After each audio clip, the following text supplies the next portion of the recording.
On this episode of Building Men, Masculinity Movement.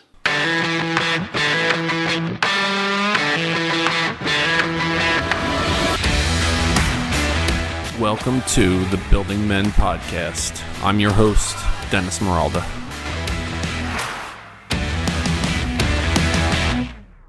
Hey, what's up, everyone? Welcome back to the Building Men podcast. My name is Dennis Meralda. Building Men is geared toward helping you become the strongest version of yourself mentally, spiritually, emotionally, and physically. Today, I'm joined by my guest, gentleman I met back in, I want to say November or December. We started following each other on Instagram and posting about similar topics around the topic of masculinity. So I wanted to introduce Tomas from the Masculinity Movement. And I mean, you know, you're just going by Tomas, and there's a lot of great people out in the world that are just known by that one name, like Elvis and Madonna and like LeBron, that you could identify with one name. So now when I think about Masculinity Movement, I'm thinking about Tomas. So welcome to Building Men, Tomas. Thanks for being here. No problem, man. It's good. I'm happy to be here. Thank you. My pleasure, man. So tell us how you started on this journey, and why do you kind of care so much about this topic of masculinity now? Yeah, well, you know, if you look at the average modern man today, there seems to be a huge disconnect between what we were even 100 years ago, but if you go further back, 10,000 years ago, to what we are today. You know, guys today are pretty lazy, pretty miserable. You know, like when I'm the big thing for me is like I would just walk down the street and just see all these miserable people, and a lot of them were guys. And I mean, I thought there's things that I've done that have made me less miserable in the past, and so some of those have been embracing the masculine spirit, and I think I should try share that, because if there's any ways that I can help, I should be doing it, and I'm just trying to do my part. So I see a huge void to be filled at the moment, when it's almost like gender roles are being reversed. You know, you're seeing guys encouraged to be feminine, and there's not always a problem with that. But I think I think actually it's closer to 98% of guys are more masculine than they are feminine. And if you're not, I don't really care. That's fine, but you're not my audience. And I just think men are a lot more miserable that way. And the data kind of backs that up, because when you go to countries where men are more, you know, that kind of warrior spirit is fostered more, they seem to be happier. And that's like one of the things I also notice is that modern countries are way more unhappy than non-modern countries. Like even Libya, where there's a fucking civil war on at the moment, has lower depression rates than America. And there's people being fucking hung on the streets, you know, and you post a lot about on your Instagram is tremendous, by the way. You post a lot about mental health and its impact on men specifically. And some of the statistics that you put out there are really staggering as far as the suicide rate among men, especially in, you know, America and in Europe, where you are located in Ireland, correct? Mm-hmm. Yeah. And talk about that a little bit. Like why do you think that is? Well, just to give you some statistics, well, first off, depending on the country, in Europe, it depends where you go in Europe. It actually, the more modern the country, it seems to be, the more modern the country, the higher the male to female suicide ratio is. It's very, very high in Sweden, Norway, Switzerland, countries we know to be very, very happy and well off. Those countries are sadly also the countries with the highest rape rate. Rape rate seems to correlate, unless you exclude war, pretty well with male suicide, which is pretty horrible. And so the largest cause of death for men under 35 is suicide, if I remember correctly. That's the biggest killer for men under 35. The things that you posted as well was even over the last 50 years, the suicide rate among men has increased over 200% in the last 50 years. Yeah, well, it's actually worse than that, because if you go to where was it? The Philippines? I can't remember. I did post about this recently, where I viewed less modern countries versus modern countries and how their male to female suicide ratio reflected. And there are some countries in the world where it's about 1.2 male to female. So men are still committing suicide more, but it's like very little. But in like the Ukraine, it's 7 times more. In America, it's about 5 times more. And where I'm in Ireland, it's about 5.5 times more. And that's pretty devastating. And I was always interested into why that was. There's a lot of reasons. There's some more, I post about a lot. I think there's a lot of reasons. I think the education system has a large hand. I think fathers not being around. 1 in 4 boys grows up without a father. I think that has a very, very large hand to play in it. I think the disconnect we have from what we were has a lot to do with it. I think there's a lot of things at play. Men biologically are more prone to mental illness, not mental illness, learning disabilities. Sorry, I meant, dyslexia and things like that, which can make school a lot harder, especially the way it's designed. There's a lot of contextual reasons. You can make the case that social political factors like feminism have a hand to play, which I think they might indirectly do, but I'm actually not so keen on that as some of the other men right activists or whatever they call themselves. I'm not so keen on that being at least a primary factor. I think there's a lot of kind of reasons for it, but there's certainly things that you can do to make it better. That's why, even if it's some complicated like big thing, I think it's better to just focus on things that can definitely lower the chances of that. I think lack of exercise is a huge one. Like there was a study done, a Harvard study that's been cited like 100 times now, which is the exercise is basically as effective as antidepressants when tested now on certain people, which I thought was interesting. And that's hardly surprising when you really think about it. All that kind of stuff that's going on. And I think there's just a lot of problems like that. And, like I often get shit because people go, well, women have problems too. And like they do, but the thing is they're talked about frequently, very, very often, especially in the media. Now, not always, but I think there's not many people talking about these kind of issues and even out of the ones that are, I'm pretty skeptical of a lot of them. I think a lot of them are in there for political reasons, which I try to steer away from. Right. I mean, you mentioned the term feminism there. I had a conversation this past weekend about that term. And I think that one of the misnomers is that if someone kind of labels themselves as a feminist, that they are, that they're opposed to maleness and masculinity. Yeah. Where I disagree with that. I think if someone is a feminist, they're basically saying like women, should be considered on the same playing field and equal, and they believe in their own gender in a very strong way, which is perfectly fine. I think that's excellent, and I think men should believe in their gender as well, and they should be apologetic that we were born male and we have these masculine traits. The thing is, though, there's not a term that's synonymous for men. So you can be a feminist and support women and believe in women, but there's not something similar to men, because obviously throughout history men have had more of the breaks. There's been this gender divide. So but I also want to make sure that we're not feeling bad. I want to and I would add to that. Like I think, like what I put out a thing the other day, people asked me questions about my story. I said, what do you think of feminists? I said like 95% of them are just doing like what they think is right. But I think even of the small people that are misnomering it, I don't consider them feminists. And I do think there are people that are like super politically dangerous that can be opposed to it. But I think it's a small minority. And I think it's unfair to judge the entire movement by that, because when people do that to me, like when people say, oh, the men's scene, like it's all sexist and homophobic or whatever, I'm like, yeah, but you're judging a small minority, right, as everyone. And I think it's unfair to give. I used to be a lot harsher on it, and I still disagree with some feminist ideas, but I think I used to be a lot harsher on it. And you also have to consider, like, why would someone, I think about this a lot now when I get hateful comments, like, why is someone commenting this? Like, why, like, how did you get here? And I actually had a message from someone, they were like, I was in an abusive relationship. And it's like, yeah, but no fucking wonder. Like, why would I have a go at someone like that in the comments? I try to just, if someone is like radically against me, I'm like, well, they're probably not in a great space of mind, you know? And that's the same with our scene. Like when you see those kind of incel-y guys that are really like anti-women, so you got to take into consideration how that guy got there. And that's probably in part men's fault. I mean, it's probably largely that guy's dad didn't do a good fucking job, you know?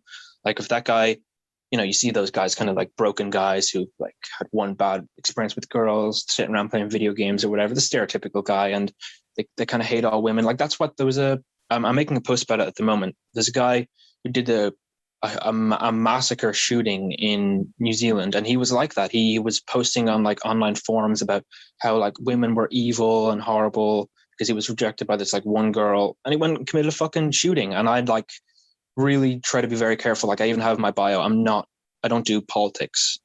Right. I try to steer away from it. I think it's mixing politics with everything can be very dangerous. I think we politicize too much, and it's creating divide. And I think unnecessary divide isn't worth doing. Like I'm not trying to have a go at people, and certainly not like feminist ideas, at least broadly, because I do think there's a balance about it, right? You know, like there's obviously too radical on the masculinity side and there's too radical on the feminist side. I don't know why they have to be opposing, but if there's radicals, and I think it's unfair to represent them by their radicals instead of like just saying you guys have good ideas and we have good ideas and we can maybe meet somewhere in the middle. And I think one of the main points there too is one thing that has made this world successful and great is that, you know, there's a dichotomy between men and women. Mm-hmm. I mean, both genders bring something really positive into the world and into existence. Maybe one is a little bit more on the aggressive side, one is a little bit more on the nurturing side, and we both have our strengths and we have our areas for growth, mm-hmm. obviously. And that doesn't mean that one is bad or one is wrong. It's just that's the way it is. Yeah. And I also think too, like you just mentioned, you know, sons growing up without that male influence in their life. So one thing that I wonder is, did you have specific life events that kind of really shaped? I mean, obviously we all do, but were a couple maybe stand out to you as this really impacted why I'm showing up in this way as a man, and what impacted my view on masculinity? Yeah, there was a few key events like, to point to a few, I've been out hunting my whole life. That's certainly one that like I realized. You know, I'm writing a few books at the moment, but one of them is about a kid out in the forest, and it's sort of a fictionalized version of my childhood. And what I've realized going over it is like I really felt that I had the edge on everyone else because I could do this survival in the forest kind of thing. And I was like, this is what we are designed to do, and this is what like men were designed to do. Like I'm out hunting at like 13, like, and that's pretty. That always told me like. That I have an edge on everyone else, and I was kind of looking at everyone else, and I was like, there's something else there that's a bit wrong. And that was one of them. Another one was the education system. I felt was trying to crush that aggression in me because I was an angry fucking kid, and I always felt like the education system wasn't trying to nurture it or like have it so that anger would be utilized well. They were always just like, suck it up, and I know there's the kind of like the whole men don't cry kind of movement, but I think it doesn't focus enough on anger and how we have all these like angry guys that are just told like sit down in a classroom and shut up and like read this thing you don't care about and no one's going to listen to you. And I was always just really put off by that from a young age. And I think it's that was certainly one of the things. I mean, there's been a lot of things along the way that have got me to here, and I've been on both sides of the political aisle. I was like really kind of SJW commenting on fucking people's Instagrams, like, oh, you can't do this kind of thing for a while. And I've kind of been all over the place ideologically. And I guess I ended up here somehow, and I expect my views to change more. That's why I'm skeptical about saying anything is or isn't. I kind of just have my beliefs. But yeah, there's been a few things that have gotten me here. I think mainly it was like I escaped a lot of the pitfalls that my friends didn't. Was a lot of big ones. Like I have a lot of friends went down the path of drugs, a lot of friends suicide, stuff like that. That I was lucky enough to just barely make it out of a lot of. I've had problems with drugs and suicidal thoughts and whatnot, and I'm lucky that I got to make it through that when a lot of my friends didn't. And I think, it's like I almost have certain information that I should carry on. I don't like saying that I know everything, but I think I probably know something, and I think most people probably know something. And if they know something, I think maybe you should be telling people it, because if you have information and you're withholding it, I think it's almost not selfish. Like I'm not trying to have a go at anyone, but I think, I don't know, for me, I just feel like if I have information and I'm not sharing it, I do feel like for me, I'm being selfish, but Right. yeah. And you mentioned too, it's why I found it interesting. You and I talked a while back about the education system, and people that are listening know my journey. And I was in education for 20 years. And, there were certain things I think we did really well in public education, certain things I think we really needed to improve upon, especially with young men. And that's how Building Men started, believe it or not, was I ran social groups for kids in middle and in high school. And you mentioned the word aggression and you mentioned the word anger. And I was just listening to an audiobook by Naval Ravikant. It's The Almanac. And if you haven't read it yet, it's a really good read. But basically, he did this tweet storm and he talks about it's just his views on life, on happiness, on wealth, on motivation. And one thing he talked about was the idea of anger. And basically, he said being angry is holding on to a burning hot coal, waiting to throw it at someone. And you just kind of sit and simmer with that anger in your hand, and it's doing damage to yourself. It's kind of tearing your flesh apart as you're angry, but you're just waiting to throw it at another person. So I often think about in education, boys are inherently more aggressive due to the testosterone that they have, especially going through puberty. So what do we do to kind of help boys understand that it's okay to be assertive? We're not trying to pussify them. We're not trying to say, no, you can't feel that, aggressive, assertive energy, but you can't let it like rip through you in a dangerous, negative way. So how do we go about doing that? How do we tell that to our boys?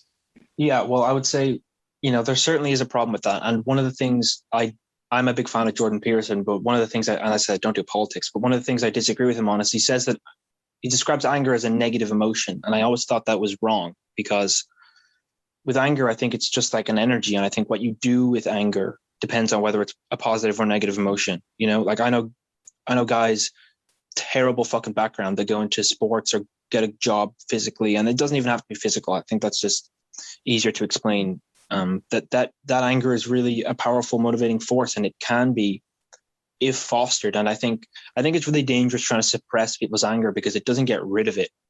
And I think that's a lot of the reason why we're seeing an increase. Well, we're not really, but I think that's a lot of the reason why atrocities happen. I think young guys get really angry, and when you hold on to that, it's going to come out one day, and it's going to like do some damage to them, people around them, family members, God knows who. And getting a young guy with manpower who is super angry and not utilizing it and has no way to express it safely, not even safely, controlled. I think we have focus on people being too safe, but I think that is going to make people really seriously more dangerous. Like I just posted something on my TikTok. I have a TikTok, but that did really well. TikTok.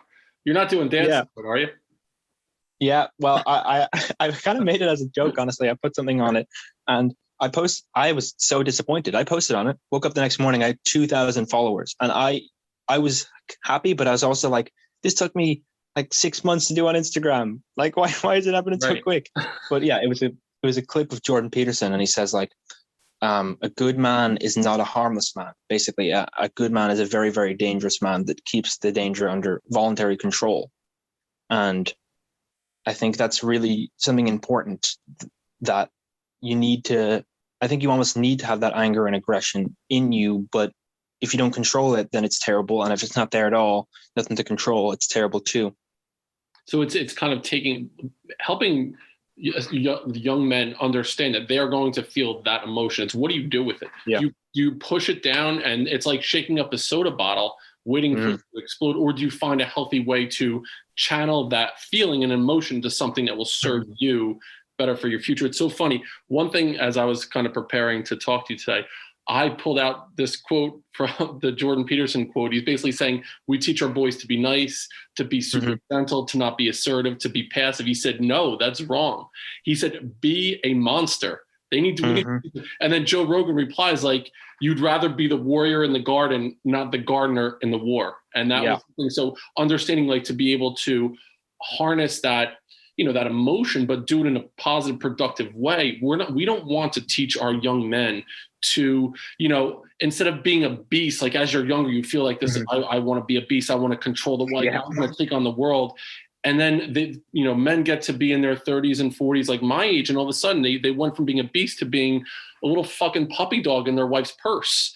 And how Mhm. did that happen? So what happened that Yeah. they get to this point where now it's like kind of like, Yeah. being neutered in a sense, right? Yeah. Well, that's why, like, one of the things that really saddened me was like when I would just look at, like, I would read history books of what men could do. And you don't even need to go that far back. Like, go back to World War II when they were just taking random 16-year-olds off the street and putting them in war, and they adapted, and they really did adapt. But when you look at like the average man today, overweight, sitting there eating bad food, not enjoying their life, miserable, couldn't hurt a fly, like it's sad, and it really is sad because everyone has so much potential, and men have a different type of potential than women in some ways, but not in every way. And it's like you're throwing that potential away, and people could be so much more than they are, and I could be so much more than I am too. It's not like a bashing other people thing. And I think it's really, we need, it's sad, like how far men have come, and like as you said, there, young guys are super angry, and then some older guys, some of them are really angry, but some of them have lost that. I think partly because it's not embraced and fostered. That's not all of it, but it's part of it, and that's really a sad thing because I think we should be trying to nurture that anger to some degree, safely, like disciplined. We need to discipline. Like, young men aren't disciplined enough. Like, discipline almost has like a negative connotation nowadays. Like, oh, you're going to discipline someone. Oh, that doesn't sound very good. That like it almost sounds like you're going to hit him with a spoon. Like it doesn't sound like a nice thing. But in my work with teachers and administrators all over the country, basically, I try to help them understand the difference between the word discipline and the word punishment. And yes, discipline, I tell teachers, like, discipline is a gift that you're giving to a student. You're helping them understand the importance of creating these things within them that they are able to self-correct when things are going in a specific way, or set up structures within their character, within their daily routine that will help them be successful. So discipline it's a really positive term if it's used in the right way. Punishment conveys a negative connotation to it. That's smacking someone with a ruler or making them stand in the corner, look at the wall. That's not what we're talking about when we talk about discipline now. Yeah, it's almost like the difference between like punishment and accountability, which are sort of mixed nowadays. Like, are you going to keep someone accountable? Like, it's not the same as punishment, and I think we really do confuse that. And even then, I think it's like, for me, part of the reason why me and a lot of my friends went out and did bad stuff when we were younger is because there was no like accountability. Like, they brought you to the police station, they sit you down, and they'd be like, "Don't do that again." And yeah, all right, like, you can't.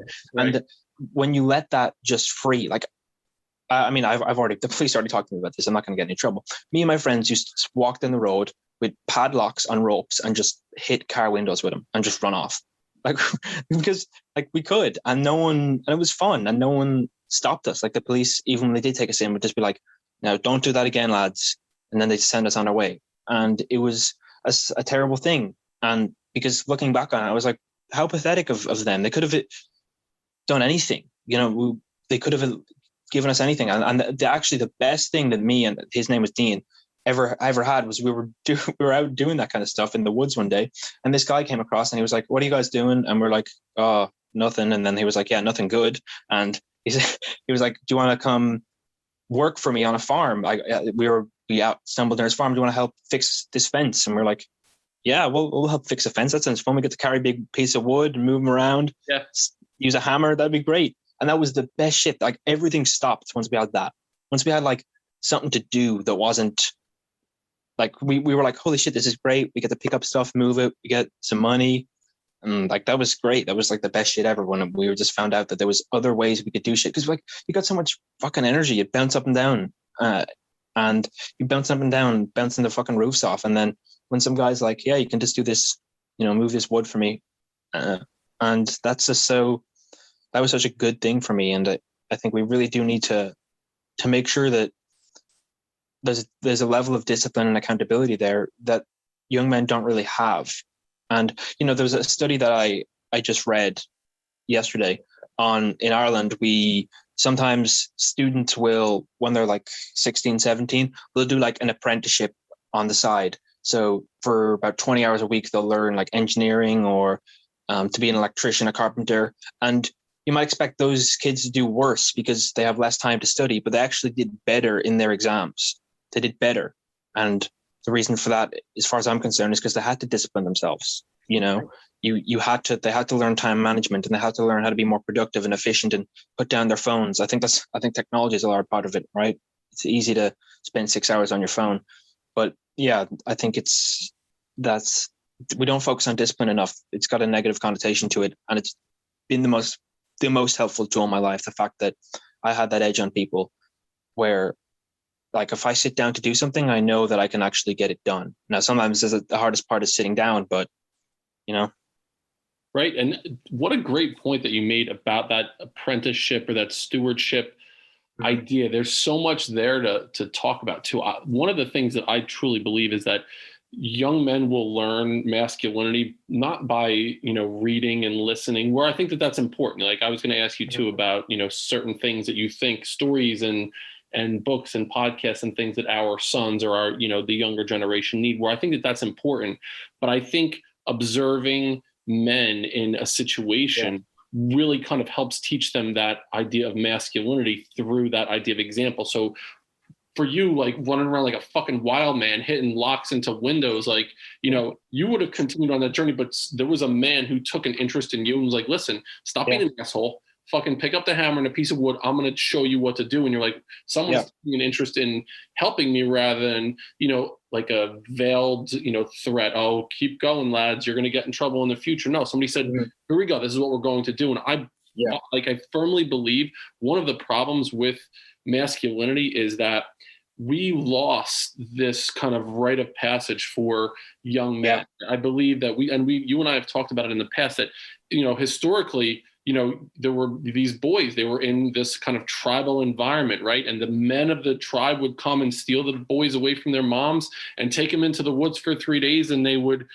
build a fire and hunt a lion and, do this tribal thing. And they would come back and they were men in the tribe's eyes. And there's nothing like that anymore. Girls are girls. And then there's a delineated timestamp and then they become a woman. They menstruate and they're seen as a woman in society's eyes. There's not a synonymous thing for young men. And I really feel like there's this extended state of adolescence that our young men are experiencing now, when so much of their life is their phone and it's video games. And then they go to school, maybe they don't, then they come back and they're with their parents for a long period of time. And all of a sudden they're 30 years old and they're like, maybe I should grow up now. Maybe I should. Yeah. Well, there's also that women have a stronger, like women have to grow up quicker because you can only have kids until a certain age when you're a woman. And you kind of women have to have their whole lives together by like 35, really. Like if you don't have it, I mean, look, you don't have to, but it's going to be like the options just start to run out then, right? Just biologically. And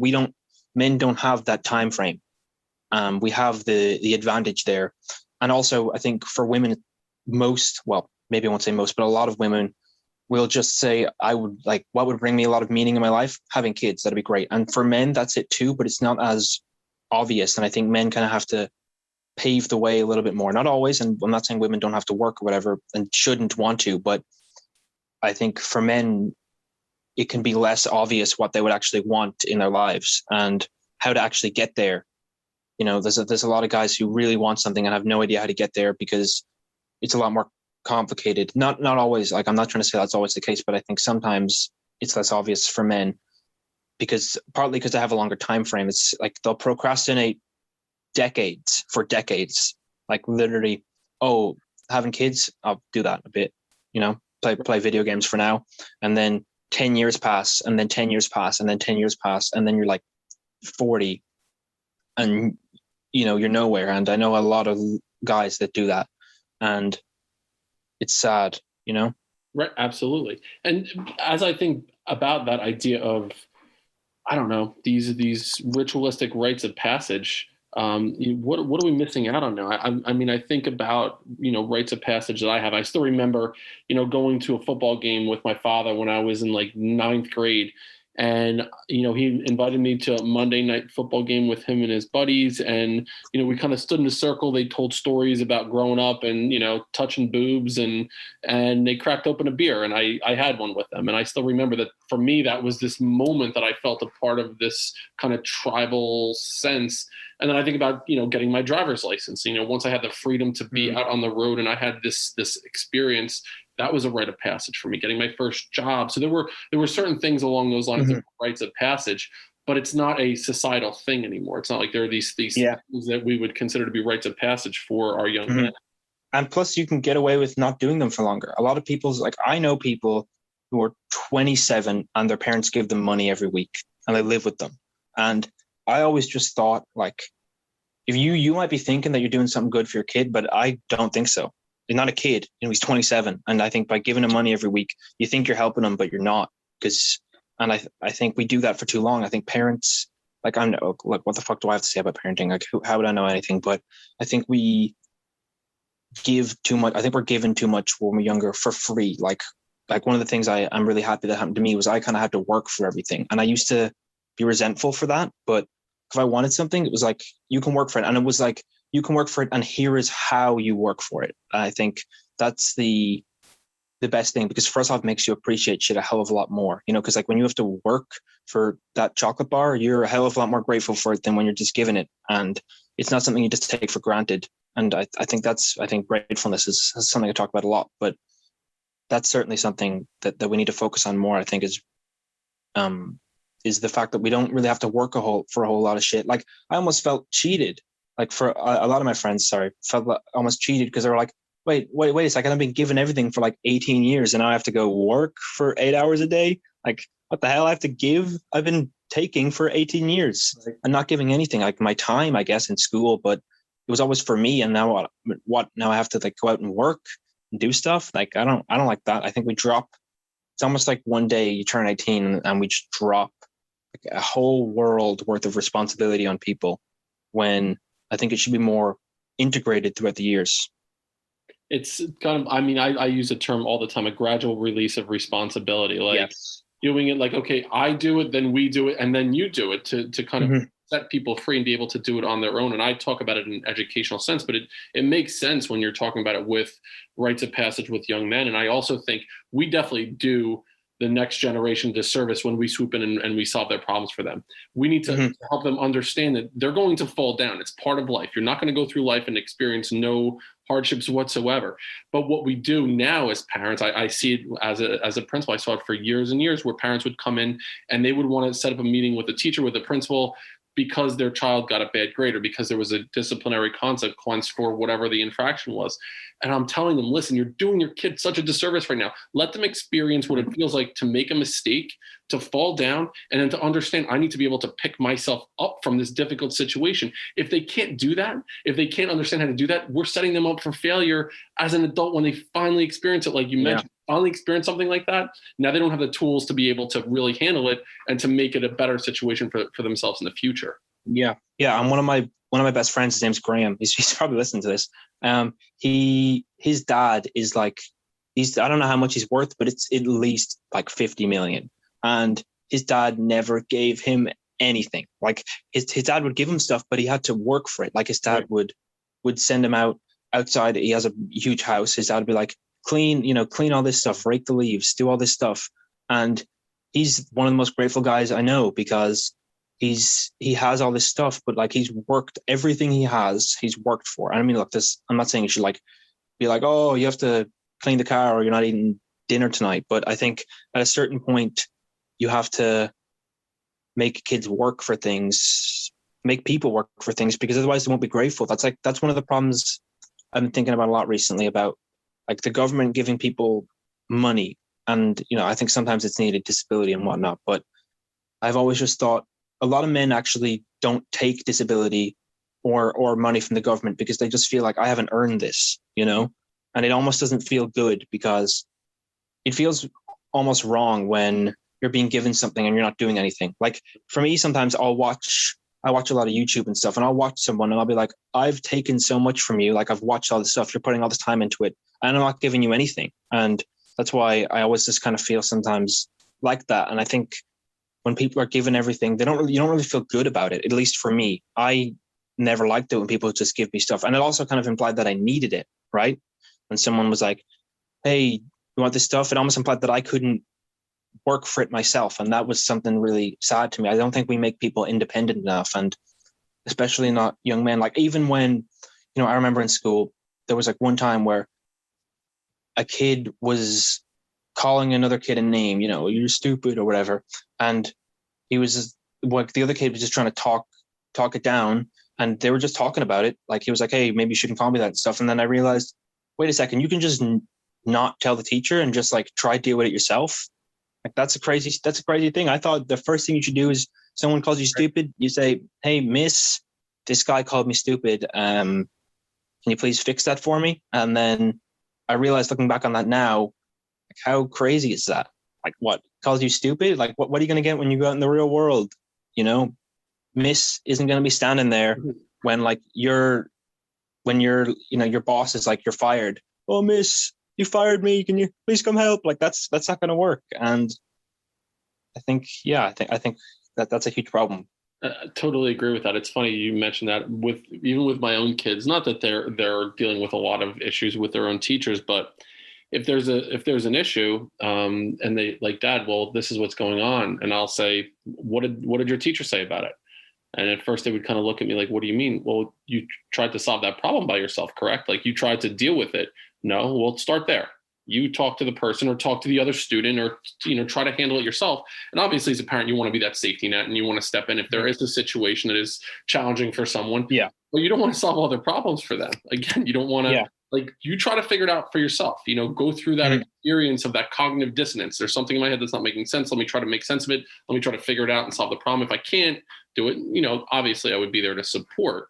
But you can't come in and just solve it, because they're not learning any kind of coping, and they're not figuring out how they deal with problems. You need to learn that. I mean, obviously, as a grown man now, I understand as problems arise in my life, this is how I dealt with in the past. This is what I learned from it. This is how I handle problems now in the future. And I'm sure you went through the same kind of thing.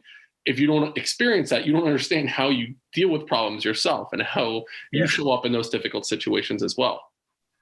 Yeah, and I think that's really important. Where I think people need to learn. For me, I react with anger a lot, but I know it now, and I know, like, going into the situation, if someone says this to me, I will react like this if I don't prevent it. And I think that's really important. Like, a lot of people don't even know how they will react to a situation.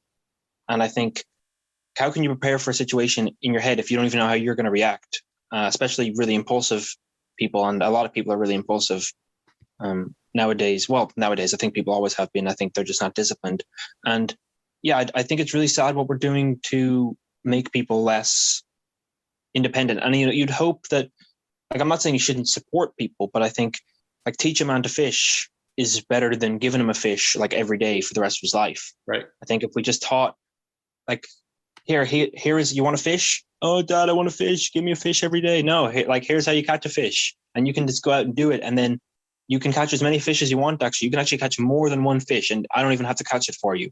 And then you can maybe teach someone else how to fish too, and that would be really good, because it means a lot of people know how to fish, and that'd be great.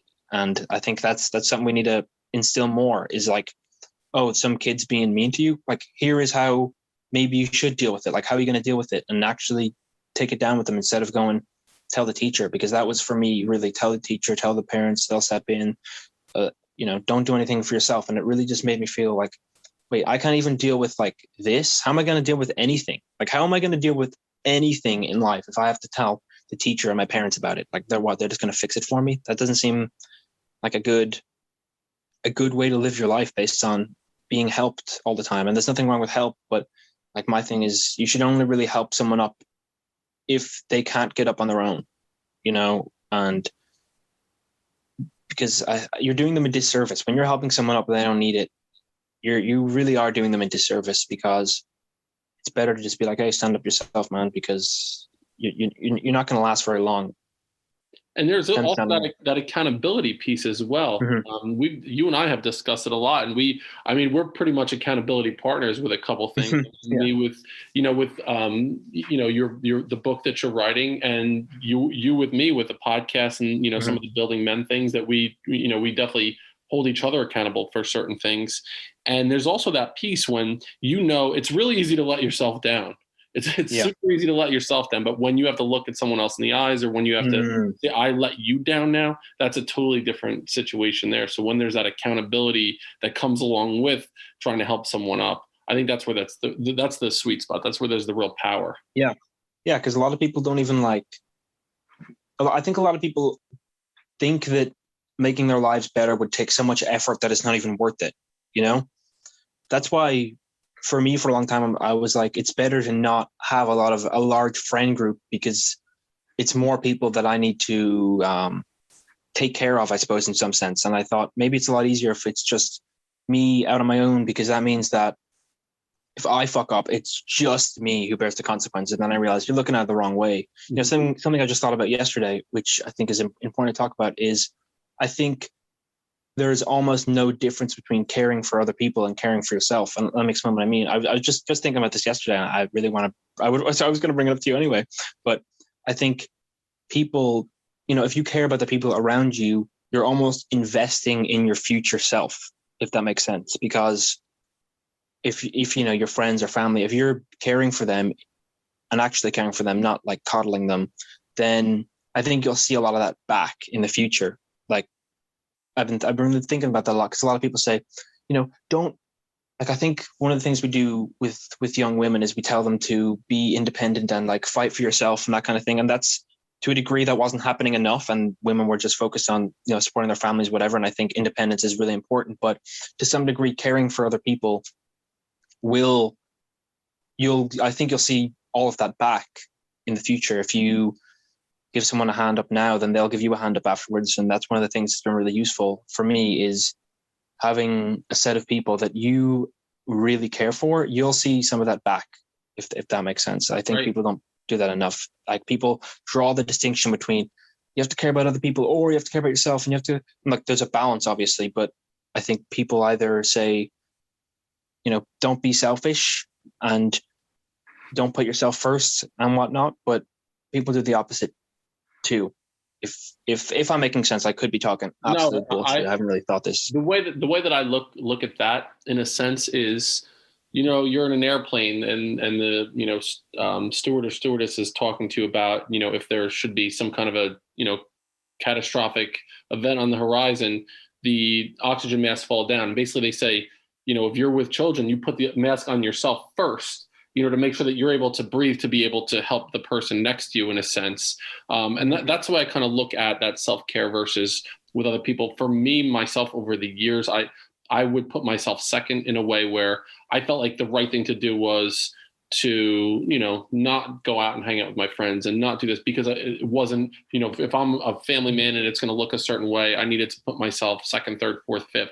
But what I recognized was I wasn't taking care of myself in a million different ways. And that made sense to me. So when the oxygen mask comes down, like, you need to be able to be strong enough to be able to take care of another person. So I understand what you're saying. Like, I do think it's really important to love yourself, to take care of yourself, treat yourself the right way. So this way you show up as a stronger version of you in all those other relationships, to help other people, rise up and be the best versions of themselves. Yeah. Like, look, it's obviously a balance. It's a balanced thing.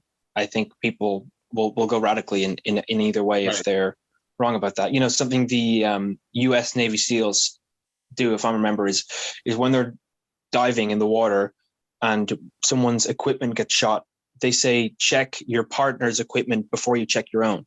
They say, check his equipment and then check your own. And there's I can't remember what it's called. One of the Chinese guys, wasn't Sun Tzu, one of the Chinese warrior guys was like, you only kill to save the man beside you. It was the idea they had, because they were like, if there's two of you and both of you are only killing for the guy beside you, you'll hypothetically cover each other. Was the idea. And I mean, to a degree, it's like, maybe not, but I think that should exist. And I think people look. It's obviously a balance. Some people put way too much emphasis into themselves, and they do, but some people don't put nearly enough in. It's a weird divide. Yeah, I mean, it's that delineation between someone who's a narcissist, where they, they only care about themselves and they don't have time for other people, and those relationships are only self-serving. There's not they're not going into relationship to give; they're going into relationship solely to get. And there's on the other end, there's these people who are martyrs that, they're like, well, I won't do anything for myself. I won't. And so it's kind of being in the middle. Like, you want to take care of yourself, but also you want to have the backs of those you love and take care of people around you. Yeah. And you mentioned before about, having a small group of friends. It's certainly something that I realized. I know going through going through a divorce was something, there was this group of friends that I had that were, friends in a circle where families would hang out together. And after, going through that situation, I kind of turn around and I look around and I'm like, I haven't heard from these people in a while. And I know it's uncomfortable when there's a divorce happening and things like that, but you start to realize who are the people that are there and kind of have your back and can will be like that warrior, like, I take care of your back, you take care of my back. Yeah, and I've sort of not a divorce setting, but I've experienced being in a group of friends where someone's committed suicide or someone's died of drugs, and there's all sorts of finger pointing that could be going on. There's you weren't there, blah blah blah. Well, you were closer to him, blah blah, all that kind of stuff. And I think you need to surround yourself with people that you would like to become, that are good people, tough people, preferably, because otherwise they're not going to be there for you when you need them. And people that you care for as well, and people that you actually want to care for. Like for me, for sometimes it was like, oh, I forgot I have to give a shit about this guy, and I have to go see him. Oh, geez, like I don't know if that's sometimes you just have to fall through it, but it comes to a certain point, and I think we really need to put more, maybe not more emphasis on it, but I think people need to be really careful about who they surround themselves with. Like a lot of people go, oh, I feel so sad all the time. It's like, yeah, maybe your friend is dragging you down and you're not even noticing it. Like I've seen guys who are in relationships and their partners are like being horrible to them. They're saying, oh, you can't do this. You probably couldn't get this job, maybe. And it's just subtle enough where you don't see it a lot of the time. Like they don't even notice, like, why I have this doubt. And a lot of time it is their best friend, their partner, their cousin, their brother that they're always hanging out with, their roommate that is imposing mindset on them. And I think we really need to be careful about who we are hanging out with, because even if you think, oh, it's not that bad, it's probably making a subconscious effect on you that you don't really notice. It's like people who are always engaging in like social media and politics and stuff, like who are, always seeing fighting and stuff. You say it doesn't get to you, and maybe it doesn't, but I think on a subconscious level, that shit is really getting to people. I think that's a lot of the reason why people are really depressed, right? You're on Twitter all day or Instagram, fighting in comment sections with people, which I did before. It's miserable. It's absolutely miserable. And people live like that. Yeah. I read somewhere, I forget where it was or who said it, but it was basically like, you are, kind of the sum of the 5 people that you spend the most time with. Mm-hmm. So if you spend the most time with, positive, upbeat, people of high character and integrity, that's kind of how you become. If you're with people that are really negative and drama and bullshit all the time, you start kind of falling into that habit yourself. So it's surrounding yourself with people that are going to pull you up rather than kind of drag you down in that same respect. I think that could even affect men, maybe not more, but the way I see it is that I think young men are very impressionable. I think like whoever their dad is, whoever the men in their lives are, they'll kind of become in a way. And for me, that was obviously people I know, but a lot of it was also books I read, people I listened to online, like Jordan Peterson is a big one for me. Jocko Willink is a big one for me. David Goggins, guys like that. A lot of those people, like sometimes I'll be saying something and go, that's what they would think. It's almost like people, kind of men that you would see as like a higher status than yours. And when you're young, age is kind of like a status almost. I think we will adopt traits from the people like that, because I think it's probably a survival instinct, right? Like if you're like, this world is a pretty dangerous one, we should probably adopt traits of the men at the top of the tribe, right? That would probably be a good idea, because if we were more like the people who could survive, that would be good, because that means we would survive a little bit longer. Yeah, there's certainly something to that. I think about my own upbringing, and there were certain traits in my father that I was like, I want to be like him in that respect. And there are certain things that he would do or say, and I would say, I don't want to do anything like that. So there was this, I wanted to, there was this, like, he would lead by example in certain ways that I was like, I hope I'm like that as a man. And there are certain things that I would see and say, I'm never going to do that to my son, or I'm never going to say something like that. So there was always, I think that's part of the reason why, like, people cycle, right? Like you see, parents who were like, kids who were like, I will never be like my parents. And then you see them and they're like the parents, when they're having kids. And I think that's probably because of like subconscious effects on people. Like you think when you're young, or I think at any age, really, I think as long as you're just lost in your life and looking for traits to adopt subconsciously, I don't think it's something you can control. Although I'd say if you tried, you probably could. I think you will just pick up on traits that whatever you perceive to be above you in, the status hierarchy, I think you will take traits from them and adopt them into your own life. And that's why you need to surround yourself with good people, because you will become them. Like if all your friends are miserable losers, you're going to be exactly like that. Like that's just what's going to happen. It's not that surprising. And if you were in a group of miserable losers and then you try step it up and go, hey guys, I'm, started going to the gym or whatever, and they're all overweight, they might try drag you down. They might go, going to the gym, why would you do that? Like, what are you, trying to be a gym guy now? You're trying to, you think you're better than us kind of thing.